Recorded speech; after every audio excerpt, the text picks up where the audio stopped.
اور اب ہم افغانستان کے ساتھ معاملات خراب کرنے کی طرف جا رہے ہیں۔ ہم پاکستان میں رہتے ہیں، ہماری میڈیا میں وہی خبر چھپے گی جو ان کو مہیا کی جاتی ہے۔ سو اس بات کو ہائی لائٹ کیا جا رہا ہے کہ افغانستان سے افغانی آتے ہیں اور پاکستان میں کارروائی کرتے ہیں۔ وہ کتنی تعداد میں ہوں گے؟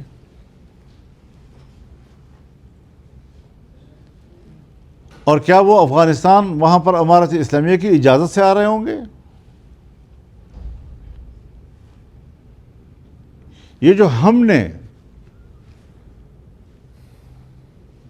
بیج بوئے ہیں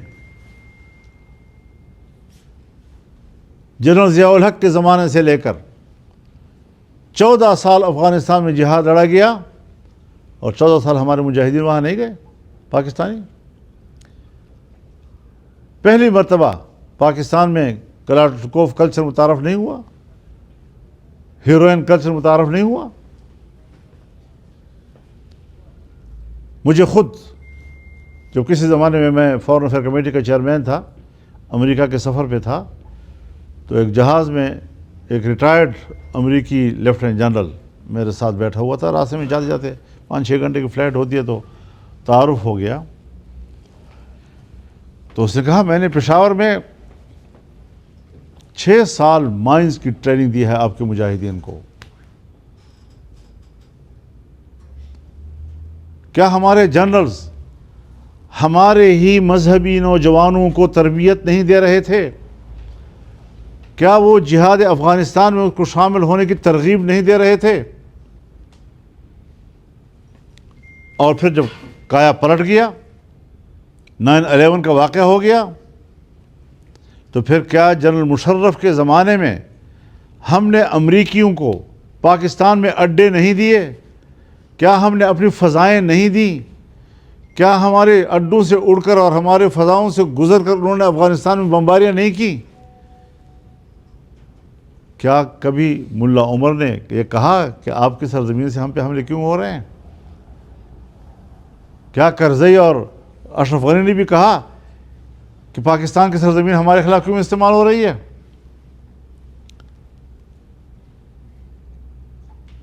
وہ خود اس کا علاج کرتے تھے جیسے بھی کرتے تھے۔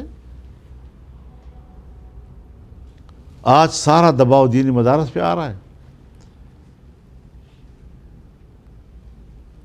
ہم FATF کے شرائط پر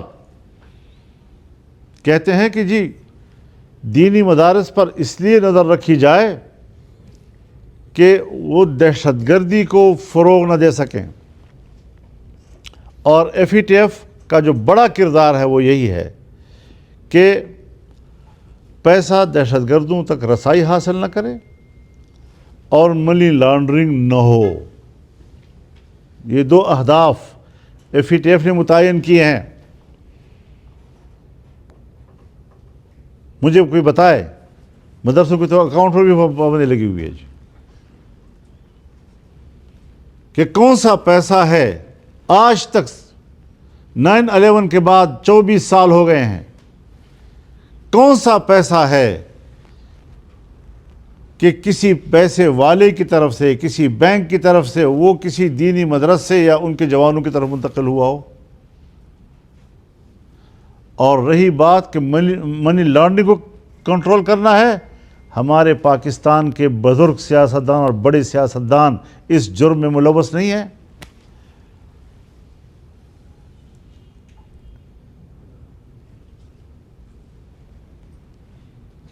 الزامات ہمارے سیاستدانوں پہ، مقدمات ہمارے سیاستدانوں کے خلاف منی لانڈرنگ کے، اور نشانہ مدرسہ۔ اس مذہبی ماحول کے خلاف کارروائی کے آڑ میں ہم سیاست کر رہے ہیں، اور پھر وردیوں میں ہم ہمارے مدرسوں میں جا کر پیش ہوتے ہیں، اور پھر وہ جناب بڑے بڑے بیانات دیتے ہیں، اور اپنے ہاں میں ہاں ملانے والی بھی سامنے بٹھا دیتے ہیں، اور ان کو ایک آدھ سوال بھی فیڈ کرا دیتے ہیں تاکہ آپ ہم سے یہ سوال کریں، اور پھر جب ہم آپ کو جواب دیں تو اس کو ہائی لائٹ کیا جائے۔ یہ کیا چیزیں ہیں؟ میں پوچھنا چاہتا ہوں کہ یہاں وفاق میں دینی مدارس کے رجسٹریشن اور اس کے اکاؤنٹ بینک کھولنے کا قانون پاس ہو چکا ہے. کیا اب تک یہاں سے کوئی موومنٹ ہوئی ہے کہ صوبوں سے کہا جائے کہ آپ نے قانون سازی کرنی ہے؟ اس وقت ابھی صوبوں میں قانون سازی نہیں ہو رہی. کیوں؟ ہم نے تو بین الاقوامی دنیا کو بھی راضی رکھنا ہے نا، اپنے بچوں کو ذبح کرنا ہے نا ان کے لیے، اور اوپر سے خیرخواہی کا چادر بچھاتے ہیں. ہم تو مین سٹریم میں ان کو لانا چاہتے ہیں. مین سٹریم میں آپ خود نہیں ہیں. کیا دینی مدارس کے بچوں کو آپ رہیں گے؟ آج اس وقت امتحانات ہو رہے ہیں وفاق المدارس کے، اس وقت ایک وفاق المدارس کے، اور 43,000 فضلاء کرام ایک سال کے اندر فارغ التحصیل ہو رہے ہیں، امتحان دے رہے ہیں، اور 6 لاکھ بچے اس وقت پورے ملک میں تمام درجوں کے امتحانات دے رہے ہیں. مدرسے کا نظام تو متاثر نہیں ہو رہا، وہ تو ٹھیک جا رہا ہے. آپ نے مدرسے بورڈ بھی بنائے مشرف کے زمانے میں، کدھر ہیں وہ؟ آپ نے اب بھی ہمارے اداروں کو اور تنظیموں کو جو ہے تقسیم کیا، کہاں ہے وہ؟ 18,000 ڈمی مدارس کے نام پر سیاست کرتے ہو. کب تک یہ ڈرامے چلتے رہیں گے پاکستان کے اندر؟ یعنی قسم کھا رکھی ہے کہ ہم نے ملک کے اندر مذہبی طبقے کو اپنے مقابلے میں متصادم رکھنا ہے. یہ ملک کے ساتھ چلنا چاہتے ہیں. 9/11 گزر چکا ہے، اس کے 25 سال گزر گئے ہیں. دینی مدارس نے ثابت کیا ہے کہ وہ ملک کے ساتھ کھڑے ہیں، آئین کے ساتھ کھڑے ہیں، پارلیمنٹ کے ساتھ کھڑے ہیں، ملکی مفاد کے ساتھ کھڑے ہیں، کسی طریقے سے کسی دوسری کارروائی میں شریک نہیں ہیں. لیکن اگر ہیں تو وہ پھر دینی مدارس کے نظم کے پشت پناہی میں نہیں، اگر ہیں بھی تو آپ کی پشت پناہی میں آئے تھے. الزام ان پہ لگایا جا رہا ہے، الٹی گنگا بہائی جا رہی ہے. تو یہ ساری چیزیں، صورتحال یہ ہے کہ افغانستان کے ساتھ معاملات خراب کرنا، یہ کیا ہم ایک بار پھر ایک پروکسی اسٹیبلشمنٹ کا کردار ادا کر رہے ہیں؟ ہم نے ہمیشہ دنیا کے ایجنڈوں پہ چلنا ہے، ہمارا کوئی اپنا مفاد نہیں ہے. ہم نے کبھی ایک لمحے کے لیے پاکستان کے مفاد کو نہیں سوچنا، اور پاکستان کا مفاد یہی ہے کہ ہم امریکہ کی غلامی کرتے رہیں. تو یہ ساری وہ چیزیں ہیں کہ جس پر ہمیں نظر ثانی کرنی پڑے گی، سوچنا پڑے گا ان چیزوں کے اوپر. حقائق تلخ ہیں، لیکن ملک کے حالات کو ٹھیک کرنا ہے. افغانستان کے سر پر، امارت اسلامیہ کے سر پر آپ حاصل کیا کرنا چاہتے ہیں؟ برہان الدین ربانی کی حکومت آئی، اس کے خلاف مزاحمت آپ نے سپورٹ کی، پھر اس کے خلاف دوسری مزاحمت پھر آپ نے سپورٹ کی، پھر اس کے خلاف مزاحمت آپ نے سپورٹ کی. آپ آج پھر ایک اور مزاحمت تھی، اس کو آپ نے سپورٹ کیا، اب پھر امارت اسلامیہ کے خلاف آپ سپورٹ کر رہے ہیں ایک اور مزاحمت کو. کیا کھیل کھیلنا چاہتے ہیں؟ کب تک یہ کھیل افغانستان میں آپ کھیلتے رہیں گے، اور کیوں کھیل رہے ہیں آپ؟ کیا امارت اسلامیہ نے آپ سے یہ شکایت کی ہے کہ آپ نے اگر ہمارے کسی جوان کو وہاں پکڑا ہے اور مارا ہے تو کیوں مارا ہے؟